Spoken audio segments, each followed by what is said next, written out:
Hi everyone, आज हम लोग बजाज फाइनेंस स्टॉक के बारे में बात करेंगे। इस स्टॉक के बारे में हम फंडामेंटल और टेक्निकल सब कुछ देखेंगे कि इस स्टॉक में एक्चुअली में हो क्या रहा है। This video is for education purpose only.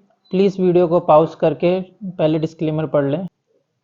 सबसे पहले देखिए, बजाज फाइनेंस का जो मार्केट कैप है वो 5,90,821 करोड़ है, जो कि ये लार्ज कंपनी है। निफ्टी 50 में भी इंक्लूडेड है ये कंपनी। फिर अगर हम नीचे देखें, वैल्यूएशन इसका पहले देख लेते हैं। 5 ईयर्स का अगर हम पी रेशियो देखें तो 5 ईयर्स का पी रेशियो इसका 39.4, इसका जो मीडियन है उससे ही अंडर वैल्यूड ही चल रहा है, क्योंकि करंट इसका पी रेशियो 32.6 है, उससे अंडर वैल्यूड है। 10 ईयर का पी रेशियो देखें तो मीडियन 44.8 अराउंड है और उससे भी ये अंडर वैल्यूड ही चल रहा है। प्राइस टू बुक वैल्यू के हिसाब से अगर हम कंपेयर करने की कोशिश करें तो price to book value ratio देखिए, इसका 10 ईयर का जो मीडियन रहता है वो 8.2 अराउंड है और उससे भी नीचे चल रहा है ये 5.7 पे, 5.7 के अराउंड चल रहा है। 5 ईयर्स का अगर हम देखें तो median price to book value जो रेशियो है वो 8.2 है इसका, और उससे कर नीचे ही चल रहा है। तो मतलब ये पी रेशियो के हिसाब से और प्राइस टू बुक वैल्यू के हिसाब से 5 ईयर्स और 10 ईयर्स पे अभी भी अंडर वैल्यूड है ये स्टॉक। अब अगर हम बाकी फंडामेंटल की बात कर लेते हैं, देखिए फाइनेंस सेक्टर में कई सारी कंपनियां हैं, उसकी कंपैरिजन में कुछ देखिए, आप किसी का पी रेशियो जो है इससे ज़्यादा है, किसी का कम है। तो एक एक्चुअली में हम लोग बोल सकते हैं कि ये कहीं पे बीच में ट्रेड करती है बजाज फाइनेंस की कंपनी, अगर इस सेक्टर की एक्चुअली में बात कर ले। और जैसे कि हम लोग बाकी भी बात करते हैं टॉप डाउन अप्रोच की, टॉप डाउन अप्रोच में आपको बता देता हूँ कि सबसे पहले जो इंडियन मार्केट में एफआई की सेलिंग अभी भी जा रही है, नेट सेलिंग जो उनकी चल रही है। और दूसरा, जो फाइनेंस सेक्टर में जो लास्ट अपडेटेड डाटा हुआ था, जो एफपीआई का डाटा आया था, वो आया था जैन लास्ट तक का आया था, फोर्टनाइट का। अभी जो सॉरी जैन लास्ट का अभी पेंडिंग है, वो 15 जैन तक का आया था। जैन लास्ट का अभी शायद 1-2 दिन में अपडेट हो जाएगा साइट पे। अगर आपने वो मेरी वीडियो नहीं देखी कि आप कहाँ देख सकते हैं, तो वो मैंने अपनी सेल्फ इन्वेस्टिंग सीरीज में बनाई हुई है वीडियो, आप उसको देख सकते हैं। तो जो लास्ट अपडेट हुआ था 15 जैन तक का डाटा, उसमें देखिए फाइनेंशियल सर्विस में एफआईआई ने जो सेलिंग करी थी, एफपीआई की सेलिंग, वो 12,204 करोड़ थी। जो इनका एवरेज रहता है एब्सोल्यूट वैल्यू का, वो अराउंड 7,274 है, मतलब उससे काफ़ी ज़्यादा थी। तो इस सेक्टर में उन्होंने 15 जैन तक तो भर भर के सेल किया है। अब उसके बाद में अभी डाटा अपडेट नहीं हुआ है, वो 1-2 दिन में आ जाएगा, तो उसका भी पता लग जाएगा हमें। अब हम बजाज फाइनेंस में ही इनके रिजल्ट्स की बात कर लेते हैं। देखिए सबसे पहले इसकी रेवेन्यू की बात कर लेते हैं। रेवेन्यू अगर हम क्वार्टर एंड क्वार्टर देखें तो क्वार्टर एंड क्वार्टर 17,091 से 18,035 गया, लगभग इंक्रीमेंट ही है इसमें। अगर हम सितंबर से दिसंबर में देखें, सितंबर से दिसंबर में देखिए, अगर यहाँ से कंपेयर करें तो 9970 से 10,787, लगभग 800 करोड़ इंक्रीज हुआ था लगभग। यहाँ पर इंक्रीज हुआ 13,3, यहाँ से भी यहाँ पर 800 लगभग इंक्रीज हुआ था। यहाँ से यहाँ पर देखिए लगभग 900 के अराउंड इंक्रीज हुआ है, 900 के अराउंड। तो मतलब क्वार्टर रिजल्ट जो हैं वो ओके हैं क्वार्टर के हिसाब से। दिसंबर 2024 का इसका रिजल्ट डिक्लेयर हो चुका है ऑलरेडी। और उसके बाद में अगर हम ईयर ऑन ईयर रिजल्ट की बात कर ले, ईयर ऑन ईयर रिजल्ट देखिए, यहाँ पर रेवेन्यू की बात कर लेते हैं तो दिसंबर टू दिसंबर में देखिए, यहाँ पर इंक्रीमेंट लगभग 2,000 करोड़ का था। ठीक है, दिसंबर से दिसंबर में यहाँ पर 14,000 करोड़ का एक जंप आया था, 4,000 करोड़ सॉरी, अराउंड जंप आया था। यहाँ से भी दिसंबर 2023 से दिसंबर 2024 में भी अराउंड 400 के अराउंड, मतलब आसपास का जो नंबर है वो डिफरेंस का है, उतने का जंप आया है। तो अगर हम रिजल्ट की बात करें क्वार्टर एंड क्वार्टर, और जो इसका जो ईयर ऑन रिजल्ट है वो अप टू डेट है और काफ़ी अच्छा खासा अभी भी चल रहा है। अगर हम फाइनेंशियल मार्जिन की बात कर लें, देखिए जैसे उसमें ऑपरेटिंग प्रॉफिट मार्जिन होता है बाकी कंपनी में, क्योंकि फाइनेंस सेक्टर की कंपनी है, इसमें क्या है, फाइनेंसिंग मार्जिन की बात होती है उसकी जगह पे। अगर हम फाइनेंसिंग मार्जिन की बात कर लें तो 33% चल रहा है। पिछले क्वार्टर में ये 36 था, पिछले ईयर में सॉरी, और उससे पहले 38 था। देखिए यहाँ से 38 से 36 गया, फिर 33 गया, ये थोड़ा सा नेगेटिव है, क्योंकि इनका फाइनेंशियल मार्जिन जो है वो थोड़ा सा डिक्रीज हो रहा है। इसमें एक्सपेंस इनका लगता है इंक्रीज हो रहा होगा थोड़ा, उसकी वजह से ऐसा हो रहा है। और दूसरा, फिर अगर हम नेट एनपीए की बात कर ले, देखिए फाइनेंस सेक्टरिंग में एनपीए बहुत ज़्यादा नंबर मैटर करता है कि एनपीए कैसा परफॉर्म कर रहा है कि नहीं कर रहा है। अगर हम दिसंबर 2022 में 0.41 था, वो डिक्रीज होकर 0.37 भी गया था दिसंबर 2023 में, और उससे पहले 0.31 तक गया था सितंबर 2023 में। सितंबर 2023 से अगर आप देखेंगे कंटिन्यू इनका जो नेट एनपीए नंबर है वो इंक्रीज हो रहा है, जो एक अच्छा साइन नहीं है।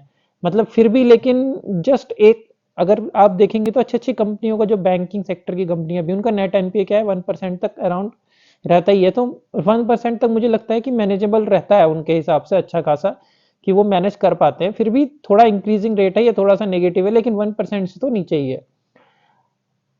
अगर हम बात कर ले अब इसके,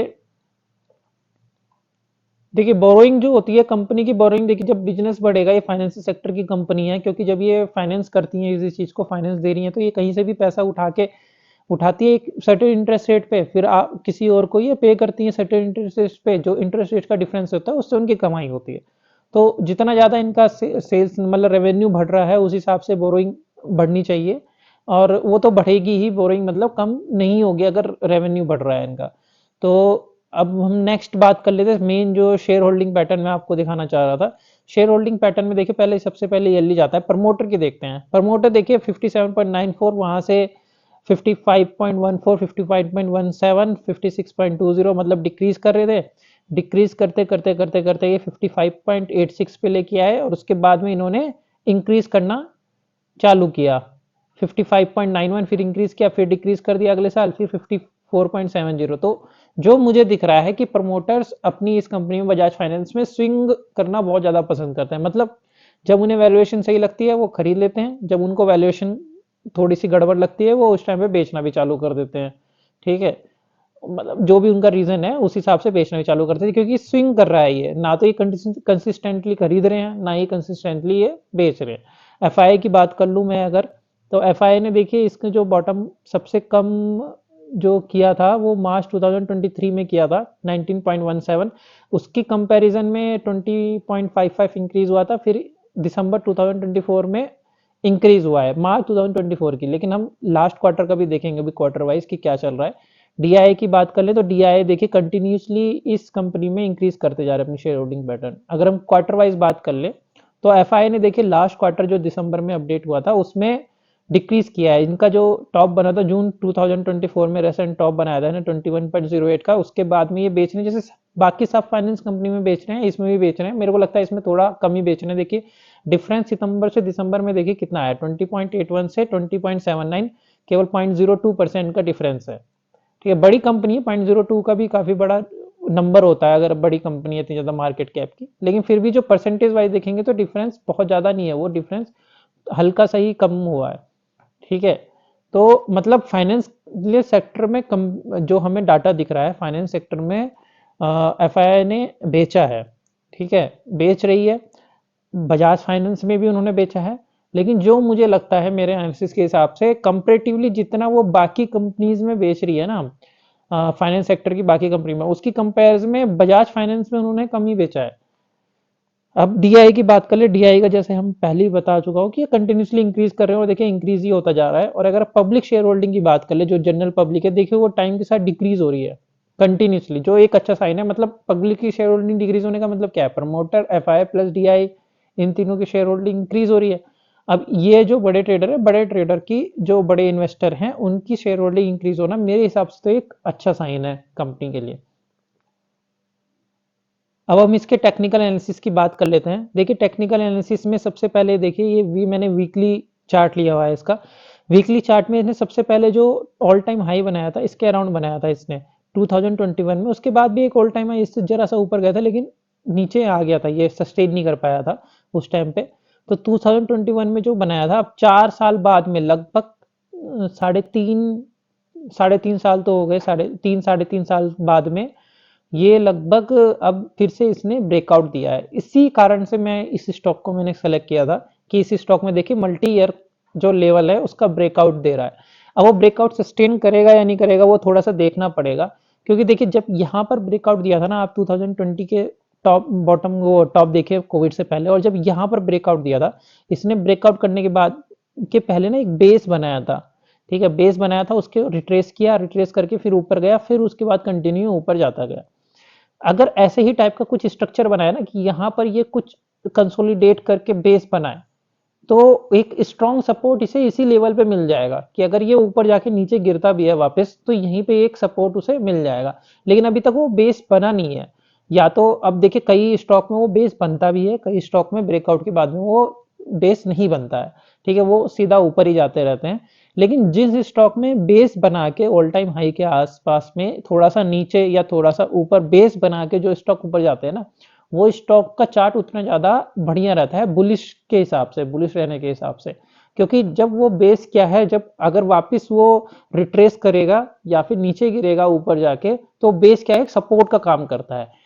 अभी रिसेंटली अगर मैं इसकी बात कर लूँ सपोर्ट की, रेसेंट सपोर्ट क्या चल रहे हैं इसके टेक्निकल, देखिए सबसे पहले अगर ये ऑल टाइम हाई को ब्रेक जैसे इसने कर दिया है वैसे तो ऑलरेडी, लेकिन अगर ये रिट्रेस करता है क्योंकि यहाँ पर कोई बेस नहीं है तो यहाँ पर तो कोई सपोर्ट नहीं है, जो मेरे को इसका पहला सपोर्ट लेवल दिख रहा है अच्छा सपोर्ट लेवल, वो मेरे को 7550 के बीच में दिख रहा है। ये जो लेवल है ना यहाँ पर आपको दिख रहा है, इसका जो है लगभग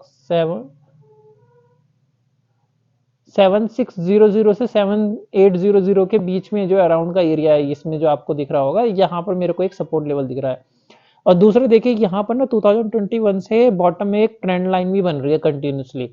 ये जो ट्रेंड लाइन है जब भी ये ऑल टाइम हाई पे देखिए यहाँ पर ऑल टाइम हाई बनाया, उसके बाद में ये काफी हद तक रिट्रेस किया, फिर रिट्रेस किया, इसी ट्रेंड लाइन पे वापस चला गया। ऑल टाइम हाई को यहाँ पर इसने ऑल टाइम हाई को ब्रेक किया लेकिन सस्टेन नहीं कर पाया, इसी ट्रेंड लाइन पे वापस आ गया।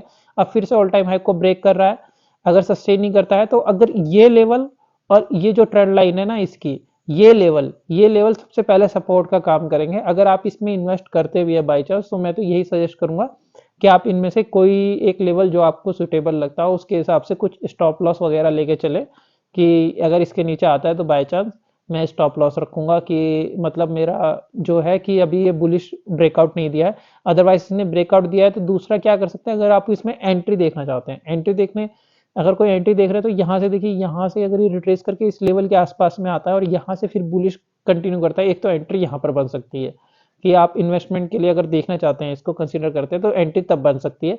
दूसरा जैसे मैंने पहले ही बोला कि यहाँ पर ये पहले बेस बना दे, कुछ बेस बनाए, ठीक है, और थोड़ा सा बेस बना के उसको ब्रेकआउट देके अगर उसको बेस बना के उसको ब्रेकआउट दे तो वो ज्यादा आपका क्या है अच्छा स्ट्रक्चर बनेगा और वो भी एक एंट्री बन सकती है।